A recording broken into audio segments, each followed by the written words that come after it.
కొంతమంది అంటే ద్వారంపూడి చంద్రశేఖర్ రెడ్డి లాంటి వాళ్ళు కూడా రెస్పాండ్ అయ్యారు సార్. మేమేం పవన్ కళ్యాణ్ సినిమాలను అడ్డుకోవాలని ట్రై చేయడం లేదు అన్నట్టుగా. సార్ ఈ ఇష్యూ మీద మీ కామెంట్. అంటే పవన్ కళ్యాణ్ సినిమాను అడ్డుకోవడం నిజమైతే అంతకన్నా దుర్మార్గం ఇంకోట్లేదు. సినిమాను సినిమాగా చూడాలి, రాజకీయాన్ని రాజకీయంగా చూడాలి. ఇదేమి జనసేన కార్యక్రమం కాదు కదా. ఇది పవన్ కళ్యాణ్ తెలుగునాట ఇది హైలీ పాపులర్ యాక్టర్. ఆయన సినిమా కొరకు కొన్ని లక్షల మంది ఎదురు చూస్తూ ఉంటారు. ఆయనను అభిమానించేవారు కావచ్చు, సినిమాను అభిమానించేవారు కావచ్చు. అలాంటప్పుడు నిజంగానే హరిహర వీరమల్లు సినిమాను అడ్డుకోవటానికి ఎవరైనా ఇండస్ట్రీలో ప్రయత్నం చేస్తే అది నేరమవుతుంది. దాన్ని ఎట్టి పరిస్థితుల్లో అంగీకరించకూడదు. కానీ పవన్ కళ్యాణ్ ఒక సినిమా నటుడే కాదు, ఉప ముఖ్యమంత్రి. నిజంగానే ఒక సినిమా రావడాన్ని సినిమా ఇండస్ట్రీలో కొంతమంది అడ్డుకుంటే ఇట్స్ క్రిమినల్ యాక్ట్ కదా. ఇప్పుడు cinema is also freedom of expression. భావప్రజ్ఞా స్వేచ్ఛలో సినిమా కూడా వస్తుంది. అంటే భావప్రజ్ఞా స్వేచ్ఛ భారత రాజ్యాంగం ఇచ్చిన ఫండమెంటల్ రైట్. సో ఎవరో నలుగురు కలిసి ఒక ప్రజల భావప్రజ్ఞా స్వేచ్ఛను హరించి వేస్తుంటే right to exhibit, right to produce a film, right to see the film also, ఇవన్నీ రైట్స్ కదా. మరి ఆంధ్రప్రదేశ్ రాష్ట్ర ప్రభుత్వం ఎందుకు క్రిమినల్ కేసు పెట్టడం లేదు? ఇంత ఖచ్చితమైన ఇన్ఫర్మేషన్ ఉన్నప్పుడు, ఫలానా వాళ్ళు అడ్డుకుంటున్నారని కనుక ప్రభుత్వానికి ఇన్ఫర్మేషన్ ఉన్నప్పుడు, ఇది పవన్ కళ్యాణ్ వర్సెస్ సినిమా రంగంలో కొంతమంది పెద్దల మధ్య ఎందుకు ఉండాలి వివాదంగా? It's a clear case of a criminal act. ఇది నేరం కదా ఒక సినిమాని అడ్డుకోవడం అనేది. అందువల్ల ఇలా నాకు తెలిసినంతవరకు ఇంతవరకు ఎక్కడా కేసు పెట్టలేదు, ఎఫ్ఐఆర్ లేదు, ఏది లేకుండా ఉప ముఖ్యమంత్రి కార్యాలయం వారు ఆరోపణలు చేస్తే ఎట్లా? ఉప ముఖ్యమంత్రి కార్యాలయం నుంచి యాక్షన్ కావాలి, ఆరోపణ కాదు కదా. సో వెంటనే మరి హోంమంత్రి స్పందించాలి. రాష్ట్ర ఉప ముఖ్యమంత్రి స్థాయిలో ఉన్న వ్యక్తి, అదేం జనసేన కార్యాలయం నుంచి కాదు, సినిమా యాక్టర్ పవన్ కళ్యాణ్ కార్యాలయం నుంచి కాదు, ఆంధ్రప్రదేశ్ రాష్ట్ర ఉప ముఖ్యమంత్రి కార్యాలయం నుంచి ఆరోపణలు వచ్చినప్పుడు, మరి ఉప ముఖ్యమంత్రి హోదాలో ఆరోపణలు చేసినప్పుడు లెట్ దెర్ బి ఇన్వెస్టిగేషన్.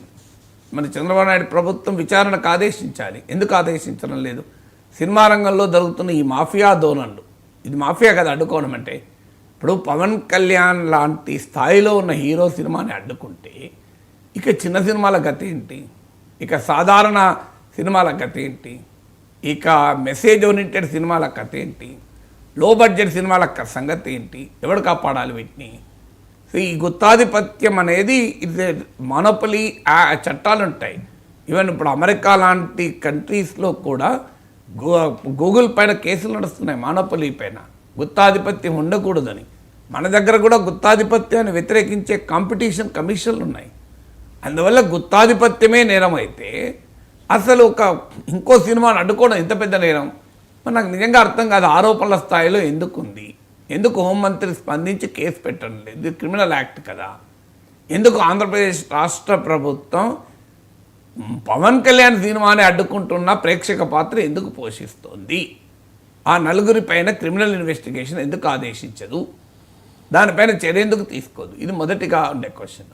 రెండవది, సినిమా రంగంలో అనేక రకాల అనారోగ్య ధోరణులు ఉన్నాయి అనేది మరొక్కసారి రుజువైంది.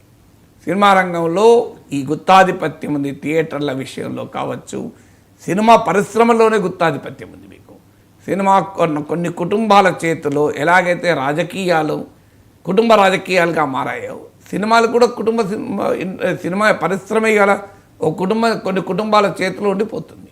వాళ్ళే హీరోలు, వాళ్ళే డైరెక్టర్లు, వాళ్ళే ప్రొడ్యూసర్లు, వాళ్ళే థియేటర్ యజమానులు. ఈ రకమైన మోనోపలీ ఏంటి? ఇది హెల్తీ అవుతుందా? ఒక సినిమా పరిశ్రమ ఎలా ఉండాలి అంటే, ఎవరికైనా సృజనాత్మకత ఉంటే వారు వచ్చి తమ సృజనాత్మకతను ప్రదర్శించుకోవటానికి పరిశ్రమ అన్ని రకాల అవకాశం ఇవ్వాలి. ఇలా అవకాశం ఇస్తుందా? అందువల్ల ఇవాళ ఈ రైజ్ చేసిన అంశమే కాదు. సో నీకు ఎవ్రీ స్టేజ్లో ఎవరైనా బాగా టాలెంటెడ్ పర్సన్ వస్తే అతను హీరో కావడం అంత సులభమా? హీరోయిన్ కావాలంటే ఏం కావాలో మనం కాస్టింగ్ కౌచ్ ఎపిసోడ్లో చూసాం కదా. కాస్టింగ్ కౌచ్ ఎపిసోడ్ పైన ఇంతవరకు ఏమీ లేదు, విచారం లేదు, ఏమీ లేదు. సమంత లాంటి వాళ్ళు రైజ్ చేశారు. సినీ పరిశ్రమలో ఉన్న ప్రముఖ మహిళలు రైజ్ చేశారు. ఎవ్వరూ ఎక్కడా పట్టించుకున్న పాపాన పోలే. ఏ ఒక్కడిపైన కేసు లేదు, ఏమీ లేదు.